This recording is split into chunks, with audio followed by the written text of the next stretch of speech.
Alright, so this specific episode is about ADHD. Alright, so ADHD is basically someone who can exist and be constantly aware of their existence within multiple dimensions, worlds, and realities, and as well as realms. So they may exist in one realm, but the difference between ADHD and HSP is that ADHD is basically traumatized trauma and HSP all at once. HSP is hypersensitivity, so they're hypersensitives as well, but they have hypermobility too because due to trauma they have the survival tactic, or like their survival genetics are activated because that trauma, not only generational trauma, but the trauma that is impacting their brains manifested in such a way that they have the ability to be hyper attentive and as well as hypermobile within different worlds, dimensions, and and realities. Yeah. So that's really the reason why that even though they might not be concentrating on what they're doing, they're very, what scientists may refer to as hyperactive. The hyperactivity is due to the fact that they're blocking their ability to access their concentration, not because they're incapable of concentrating, is because if they were to hyper concentrate, they'd be jumping constantly through different dimensions, realities and worlds. And because they know that, due to the trauma that they've dealt with, they've blocked that part of their brain so that they can survive within the realms, or the realm that they're aware of, which is the physical realm.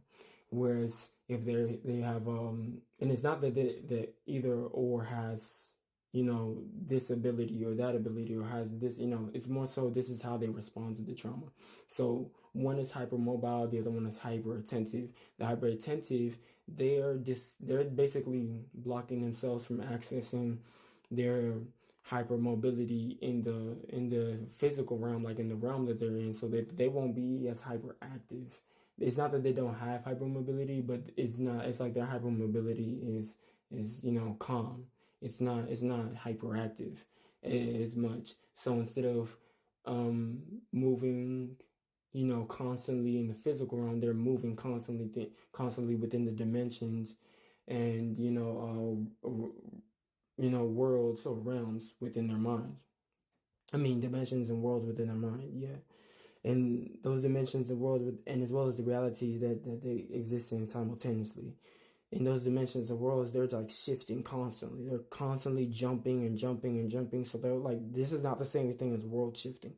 So world shifting is where you're shifting the frequency, the tune, and the vibration of the world. So it's not the same as the autism. They're jumping into different literal worlds and dimensions and in realities, which is why they feel different sensations and different feelings. Everything is so heightened for them because they're existing in realities and worlds and dimensions that don't parallel the realm that they're in, as well as the ones that do parallel the world that they're in. But that's, they don't usually do that. They could, that's why it seems like they're aloof, like they're in fairy tale land.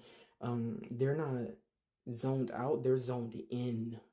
They're so zoned in, they're so hyper concentrated that it looks like they're not here. So for them, they're literally thinking, they're processing, they're literally processing thinking so fast, so quickly to the so-called human mind that they're not able to, a scientist or some mechanism, or like technology, which is a spiritual mechanism, wouldn't be able to track their brain activity. So they call them hyper attentive because they're able to focus, pay attention to different realms and dimensions and realities all at once while existing in the exact same realm as those who are incapable of doing that. Or, that's the stigma that scientists prefer that you believe, or pseudoscientists, because they're not real scientists. They're just copying information that they've studied. That they've been indoctrinated to propagate, which means like just fake information that they're, dishing out as like truth. They'll give you a little bit. I mean, they'll tell you a little bit of the truth, and then if you don't critically think, you're not gonna figure out the rest. Yet until you do, or if you don't do the work yourself, you're just gonna sit there and like automatically believe what the fuck that they're perpetuating, meaning they basically pimping.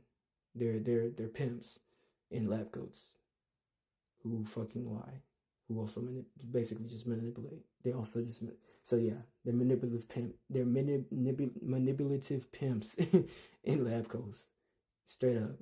But that's why they some bitches. Anyways, so ADHD once again is a world jumper.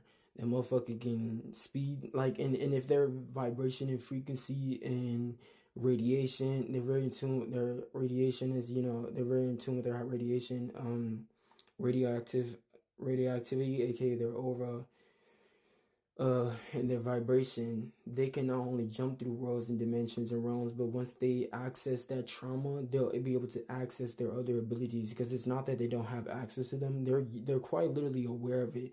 They know they're capable of these things, but they're blocking themselves, which is why they feel like incompetent, or like they're not meeting, like why they feel like there's something, like they're not fully expressing themselves basically. And the reason why they're not expressing themselves is because ADHD, what happens is that they have, so their femininity and masculinity automatically heightens their abilities to express themselves. But if you have trauma, then you're more inclined to block one or two aspects of yourself, or certain traits, attributes, certain things, certain you could say gifts that you have, because the world says a man should be a man, a woman should be a baby mama type shit. And it's like, that's really fucked up though, because in ADHD, you don't need to worry about gender roles. You can literally do both things. Why? Because your brain has the capacity to access the parts that females have the ability to utilize just as easily as males, and vice versa. So you not only have the physical capability to bust shit, do shit, but you have the mental capability, unlike HSP, which they can, it's just a height, as long as they are willing to utilize their abilities, it's like that.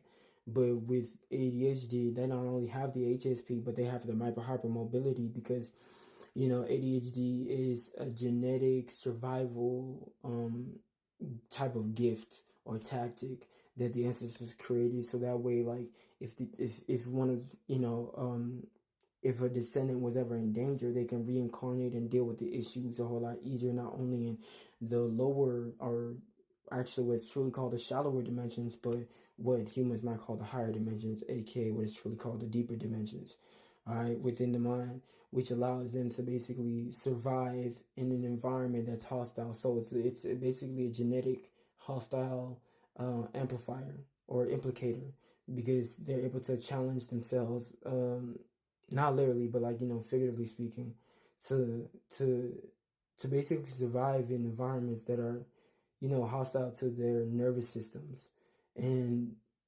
they'll be able to utilize those abilities a whole lot better once they heal from their trauma. So they do have to go through the generational cycles, because the reason why that trauma even allowed them to be able to access those genetic components, extra genetic components, not just heightened sensitivity, but hyper attentiveness, yes, and hypermobility, is because unlike HSP,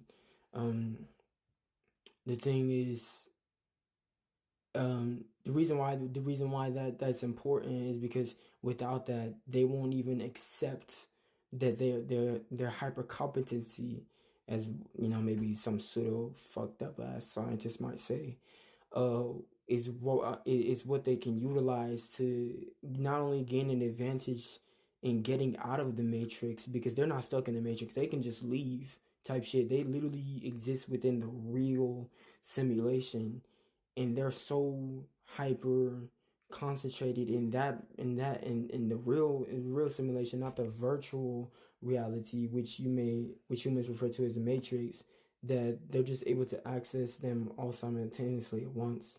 So yeah, it's really beautiful.